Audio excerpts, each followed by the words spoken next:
Mastura siya tol, gumanon siya oh. Gumanon siya oh. Talikod sir! Tumalikod daw, kala ko dito lang yung sabi niya sa akin oh.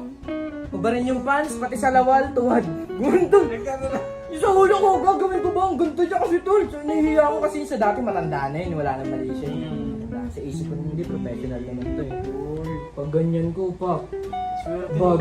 So nakita niya yung mo? Oo tol, sure yun. Kita yun tol. Kita yun. May buk-buk pa po. Sabi ko, di ako ready ah. Kala ko walang ganun ah. Tapos may kasama ko diba si Jerry. Sabi ko, Rick, ang dumi na ng pagkatao ko. Minules siya ako, Rick, sabi sa kanya.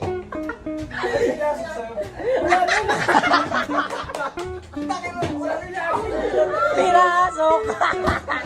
Hindi ko tinignan lang tol, tinignan